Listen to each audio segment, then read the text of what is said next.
Good afternoon. My name is Saeil Kang, Chief Executive Officer with S.Biomedics. Today, I will be presenting the 12-month interim results of our clinical-grade human embryonic stem cell-derived therapy developed for the treatment of Parkinson's disease.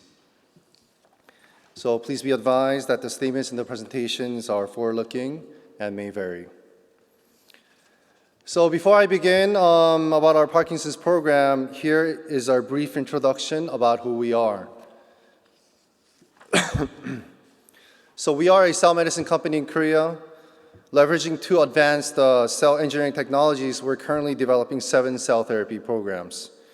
To further support our development pipelines, we operate our own manufacturing facility with a new facility scheduled for completion in December this year. Once operational, it is expected to be the largest facility of its kind in Korea. Now moving on to an overview of our programs, we are currently advancing 7 programs, 4 of which are in clinical development.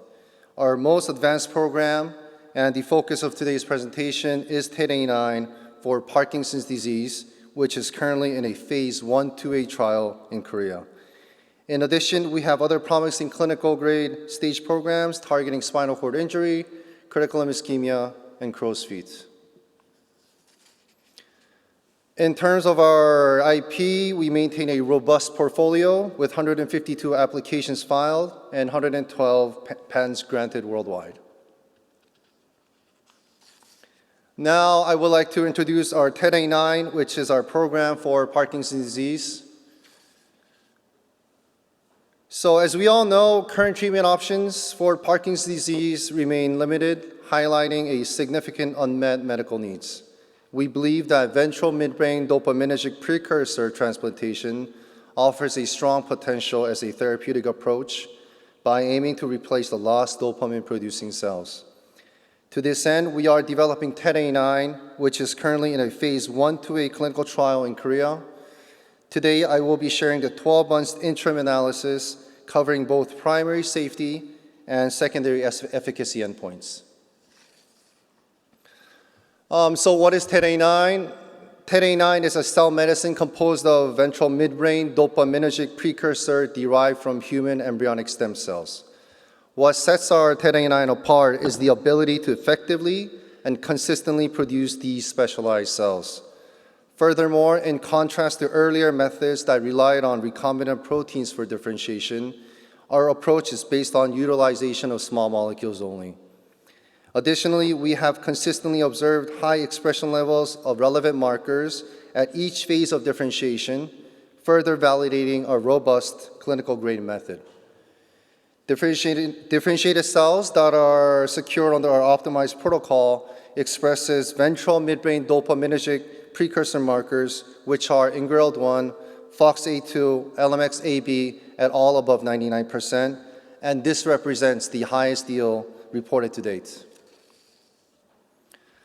So as we advance into our phase 1/2A clinical trial, this is a single-center, open-label study enrolling patients with moderate to severe Parkinson's disease, diagnosed more than 5 years, aged between 50 and 75, and experiencing motor complications.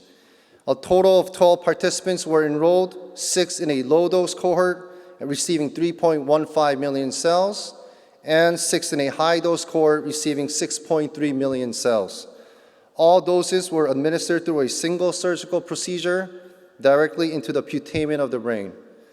This trial's primary and secondary endpoints are being assessed over 24 months with interim focus on the 12 months data. All participants received immunosuppression at the time of transplantation, with continue for 1 year post-cell delivery. The study remains ongoing with follow-up up to 24 months for evaluation of both primary and secondary endpoints. As a phase 1/2A trial, our primary focus is assessing safety. Our secondary objective involves assessing the impact of TED-A9 on both motor and non-motor symptoms, along with the quality of life for participants. In addition, we are closely monitoring the survival of the transplanted cells through various neuroimaging techniques. Our ventral midbrain dopaminergic precursors are bilaterally transplanted into the putamen through a single burr hole in each side during one surgical session. The procedure involves 3 tracks per putamen with 3 deposits at each track, resulting in 9 deposits per putamen and a total of 18 deposits across both sides of the brain. Now, reviewing the baseline characteristics, both low and high dose cohorts show strong comparability. Participants had an average age of 60s, had been diagnosed with Parkinson's for approximately 10 years, and displayed moderate to severe motor symptoms. This was indicated by Hoehn score of averaging 3.8 and MDS-UPDRS Part 3 off scores approximately 61 and 58 respectively. These baseline scores confirm that the enrolled participants presented with a similar level of motor impairment at the start of the study. As we review our primary endpoints, I'm very pleased to report that at 12 months post-transplantation, TET-A9 has demonstrated a favorable safety profile. All grade 3 TEAs were determined to be unrelated to the transplanted cells, and importantly, there were no therapy-related discontinuations, no deaths, and no evidence of tumor formation or cell overgrowth. Equally significant, no case of graft-induced dyskinesia were observed. While patient monitoring will continue through the full 24 months, these interim safety outcomes are very highly encouraging. Now, taking a closer look at our key secondary efficacy outcomes, here is our MDS-UPDRS Part 3 off score, which everybody looks at, which is an objective measure focusing specifically on motor symptoms where lower scores indicate improvement. While this is an open-label study, meaning we are observing trends, the consistent improvement in motor scores across both cohorts is promising. In the low-dose group, the mean score improved by 12.7 from the baseline, whereas in the high-dose group, the improvement was even greater with a mean reduction of 15.5 points. Importantly, this trend of improvement was maintained throughout the 12 months observation, indicating the potential for a sustained benefit.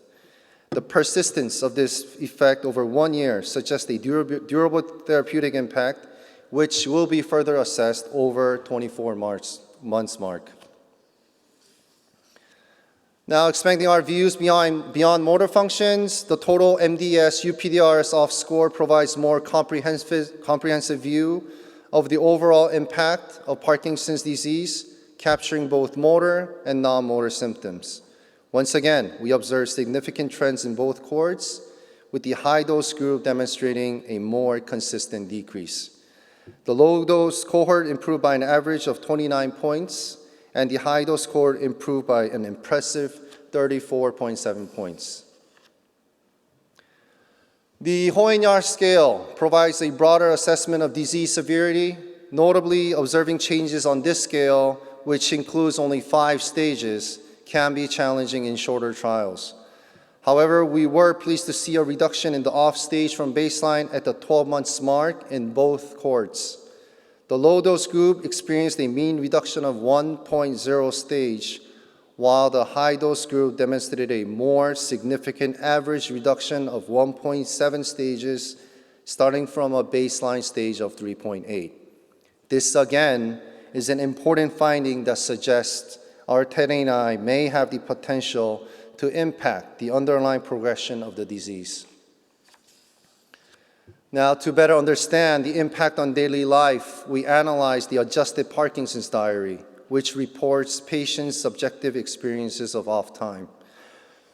The results showed a significant reduction in daily off time, where the low-dose group gained an average of 3.6 additional hours of on time per day, and the high-dose group gained an average of 3.0 additional hours per day. As we recognize, non-motor aspects play a crucial role in Parkinson's patients' overall well-being. We saw improvements across all non-motor symptom domains, including sleep, mood, gastrointestinal issues. The total NMSS score improved by over 31 points in the low-dose group and nearly 36 points in the high-dose group. Now, this brings us to one of the most exciting pieces of the data, the objective imaging results. We used FPCIT PET scans to visualize the dopamine system in the brain. These scans measure dopamine transporter density, which directly reflects the health and function of dopamine-producing neurons. On this slide, you can see patient scans for both the low and high-dose groups at baseline and again at 12 months. The warmer colors indicate higher dopamine transporter activity. At 12 months post-transplantation, we observed a clear trend of increased dopamine transporter activity in the putamen, with the effect particularly pronounced in the high-dose group. This provides our first objective evidence that the transplanted cells are engraft and functionally active. Looking deeper into the imaging data, here we see scans from one low-dose and one high-dose patient comparing baseline to their 48-week follow-up. The engrafted TET89 cells have not only survived, but also shown dopamine transporter expression, indicating development of more mature and functional dopamine neurons. This enhanced dopamine activity provides strong evidence that the transplanted cells are surviving, expressing dopamine transporters, and integrating into the brain by forming synaptic connections. Together, these results support the mechanism of action underlying our TET89 as a potential therapy for Parkinson's disease. Now, to quantify the imaging results, we analyzed changes in the specific binding ratio across different regions of the striatum. The most important finding is the posterior dorsal putamen, the brain region most likely linked to motor control in Parkinson's disease. Here, we observed a statistical significant difference between the high and the low dose groups with a p-value of 0.041. This demonstrates that the high dose group showed a greater increase in dopaminergic reinnervation in this critical motor region, providing strong evidence of graft survival and functional activity. And this final piece of imaging data connects the biological effect of the cells directly to the clinical benefit for the patients. The scatter plot shows the correlation between changes in PET signal in the posterior dorsal putamen and the percentage improvement in the MDS-UPDRS Part 3 motor score. Despite the limited sample size, the correlation we observed is very compelling. As the SBR increases on the horizontal axis, meaning more dopamine transporter activity, the MDS-UPDRS score on the vertical axis decreases, meaning less motor impairment. So in other words, patients who achieve the greatest restoration of dopaminergic activity from the cell transplant also experience the most significant motor recovery. Sorry, this was the wrong page. This is the page. So this provides strong mechanism evidence that TET89's biological activity directly linked to the clinical improvement we are seeing. In conclusion, the 12 months data from this phase 1/2A study are highly encouraging. First, TET89 was generally safe in all 12 patients. Second, we observed clear clinical efficacy with improvements in both motor and non-motor symptoms of Parkinson's disease. Third, PET imaging supports graft survival and function, and this biological effect correlates directly with motor improvement. And finally, we observed that participants in the high-dose cohort experienced more consistent and stronger improvements. So based on this positive early data, we will continue to develop our TET89 for Parkinson's disease with further late-stage expansion studies outside of Korea in US and Japan. Thank you. Thank you, S.Biomedics.